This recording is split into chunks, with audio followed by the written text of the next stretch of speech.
Right now here in New York, fortunately, Senator John Barrasso, Republican, Wyoming. Donald Trump has put 9/11 slap bang into the middle of the election campaign for 16. And what do you say to that? Well, it's all about presidential politics. You'd expect these sorts of things, but look, it's easy to be a Monday morning quarterback, and it is Monday morning. There was a bipartisan commission, the 9/11 commission, that looked at this. It said there were failures in the intelligence system of the United States, and these things started long before George Senator, W. Bush got into office. Do you welcome this?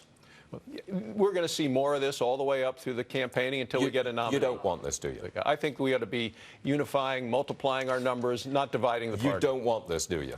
I want to make sure we get a nominee who can get elected in November of 2016, the most conservative person who can win in November of 2016. So here we are, the two of us, we're sitting eye to eye, and I'm pressing the point. You don't want 9/11 popping up into this election on either side of the fence with your Democrat, Republican. You don't want it, and you won't say that, will you? Well, what I am saying is that we want to win in 2016. Anything that will unite our party behind a nominee who is conservative, I'm for that. Do you think this unites the party?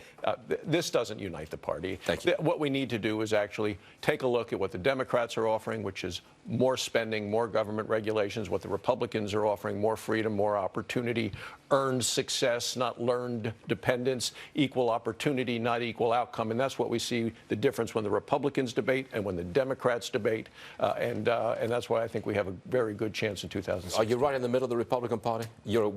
If I say you're a moderate, would that be an accurate description? I'm a conservative Republican from Wyoming, where we are independent, resilient, and self-reliant. Okay. I want to see America export its oil. At the moment, we can't. I know you've got it. Is it your bill? But you're a part of the deal to try to get this thing to export oil.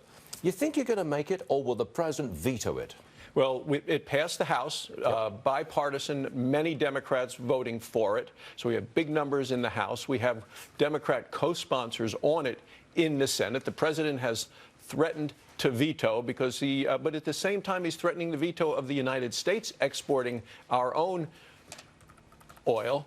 He's allowing Iran to export. You know, he signed this deal with Iran. They're going to be able to export 1 million barrels a day, and that's going to help their economy. And at the same time, he's holding back our own economy in terms of jobs and in terms of using energy, which is the master resource, against Putin and others. If we do get to export America's oil, and we've got a lot of it, and a lot more still to come, if we did that, would you tell me, yes, gas prices will stay down and go down further?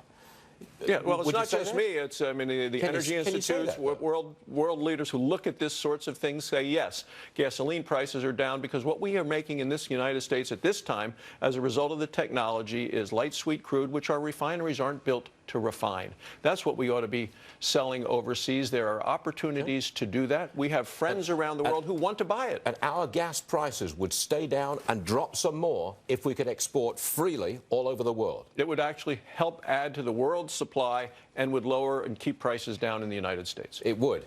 Absolutely. So, and I'm not just saying, I mean, you know, there are a broad range of experts who have said the exact same thing, Republicans and Democrats, who look at this, who aren't held hostage by the environmental extremists who say, oh, no, we shouldn't be adding more climate. See, it's Monday morning. I'm pushing hard. I've got you sitting next to me. I've gotten you to say, essentially, that it's not good to bring 9/11 into this election campaign. And, yes, if we can export oil, my gas prices will go down. Yours will, absolutely. Thank you. I live in New Jersey, where it's low already. Senator John Barrasso, Republican conservative from Wyoming. Thanks for having me. Thank you, sir. Thanks for being here.